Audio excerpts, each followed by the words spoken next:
Hi everyone, welcome to my channel. Today we are in Lugano, and that's also why you hear the noise, because I'm on a balcony of our hotel. I would like to talk about how to be sustainable in the long term.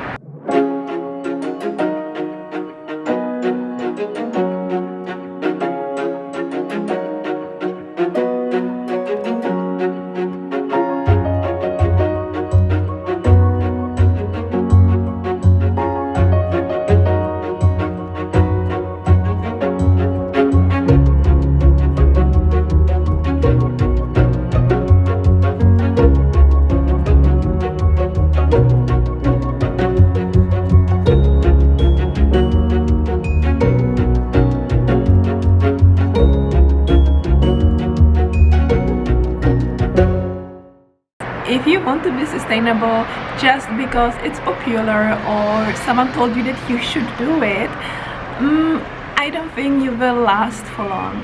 That's why it's important to know your why and to be sure that what you're doing is something that you really believe in and that you will do it for a long time.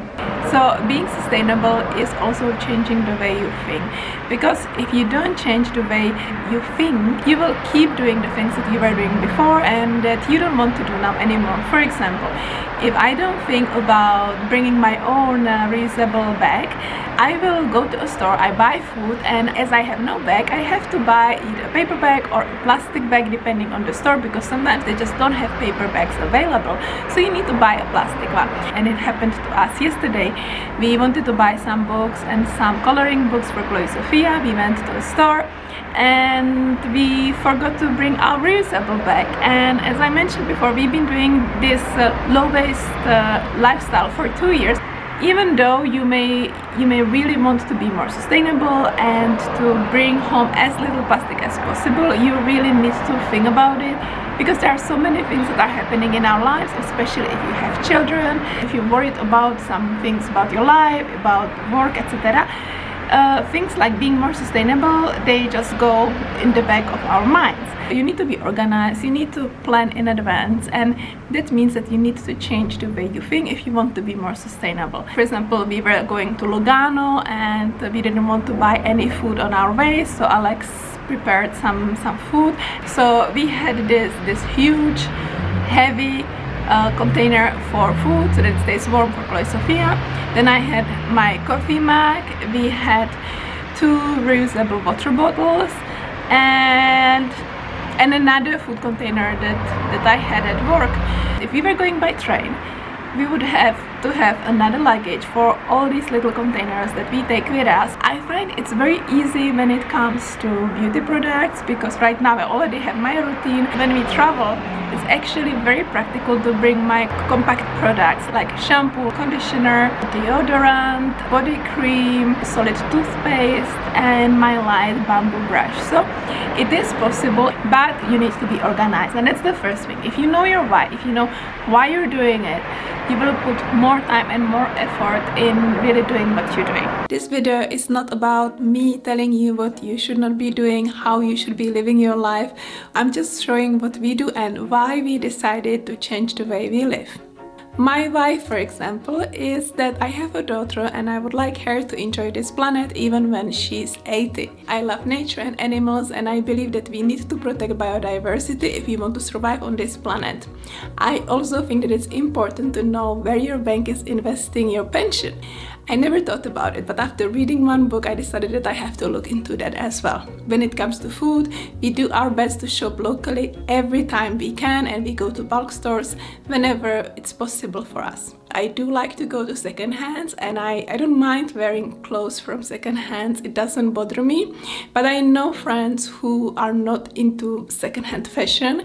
If you're not really keen on visiting a second hand, another option is to look for clothes which are made from sustainable materials and that are also made ethically and sustainably by local brands. When I started blogging, I started as a fashion blogger and I fell in love with several Swiss designers. There's one video about them that I made, so you can go have a look at it. And also try to explore Facebook, because there are groups where you can give your clothes or things that you don't use at home anymore to someone who may find use for for them. There will come a moment when you may feel that you're the only one trying to live sustainably, that no one around you cares, and maybe there's no reason for making all these efforts when you're the only one and that actually one person cannot make a big difference.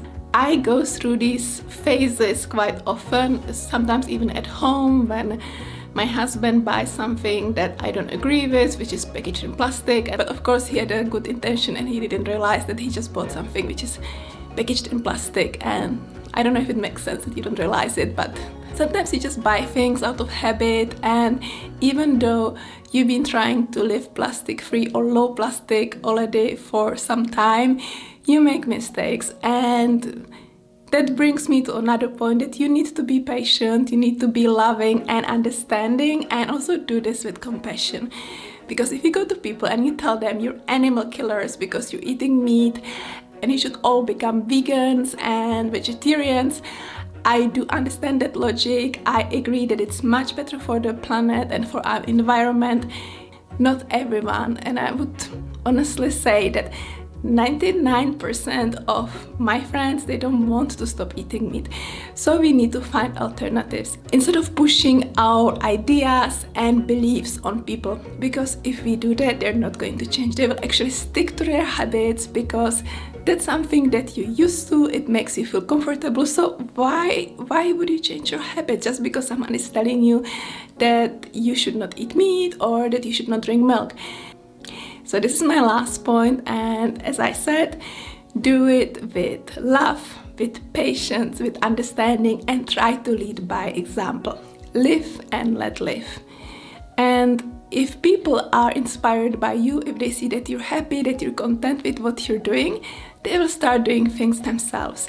It's like a snowball. When I look at my mother-in-law, who's 83 years old, and she started using reusable cloth bags, I feel really proud because I think it's amazing, and she's giving a great example to other people in the store. It also shows that it doesn't matter how old you are, you can always make changes and introduce small changes into your life and do it gradually. Don't go like 100% into it, because I just find it's too dramatic. And if you have a family, if you have a partner who may have different opinions and ideas, it's really better to go slow, and you'll see how your partner and your family reacts. And if they want to change, they will, but just don't push them. It really does not work.